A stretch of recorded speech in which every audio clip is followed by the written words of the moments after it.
Assalamu alaykum hurmatli podpishchilar. Yaxshimisizlar, salomat etmisizlar, canlarınız sağmı.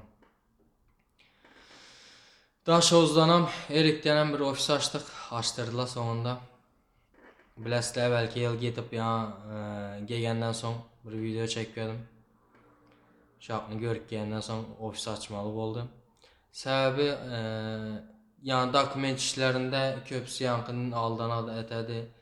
Çünkü ofis açdım qarşı. Həmmə dokument işlərinizi 3 orta qoymalı zad etməli, pervod işləmləri olsun. Həmmə zadlarınızı ətib bərəmiz. Основnoyam studentlik üçün də. Əvvəlki yıl Türkiyə oxuşa gəlib köp student pat kursa qaldı. Səbəbi türk dilini bilməyən üçün birinci kursa ötüb bilmədi, pat kursa qaldı. Основnoyam şunun üçün etdik bizə.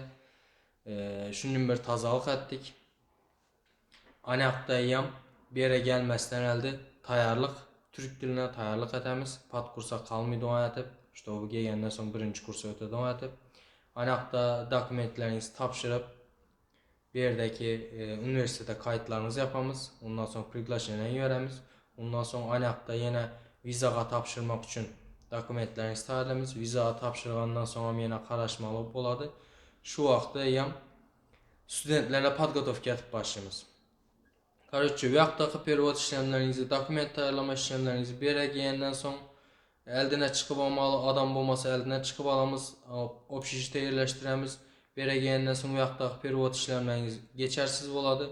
Bir yerde tazaldığından pervod etmeli. Pervodla özüm etip veremem, pervod çıkmam bir yerde. Oturma izni alıp veremiz. Şu zatla şu videonu görüp gelen adamlara mut, besplatno. Lakin şu videonu gördüğünde baytınla barğandan son bu masa doполнительный tölek çıxadı. Ondan sonra dava cəncəl bu verməsin. Qarşı depozito nəsində də kömək edəmiz. Bir yerdən üniversiteye biləsilə əldindən pul yatırmalı. Ondan sonra anaqdan hökumətin üstündən tölek etkəndən sonra o yatırılan puluna abratını izni alasılar. Bunda da kömək edəmiz. Bir yerdən ya приглашениenizi verib verəmiz. Kaydınızı etəmiz. Qaysı üniversitetdəsiniz də şuna görə kayıtlarınızı etib verəmiz. Bir yere gələndən sonra oturma izinlərinizi alıb verəmiz. Pervod işləməyinizi etib verəmiz. Nədən oxuşunu qutarınca, üniversitetini qutarınca bir yaxınızda duramız bir yerdə. Bizəni firmanın üstündən kayıt olan öğrencilərə, studentlərə.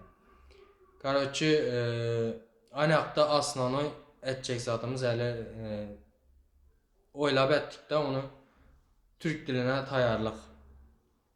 Türk diline anaqda tayarlıq verəmiz. Hələ bu açıqlamı eşitmədim, görmədim. Bizə şunun bir tazalıq gəldik. Şaxtan tayarlab başımız bir yerə gəlməsi dəyildi. Polunu gəlgəndən sonra bir yaxınızda duramız. Qarşı.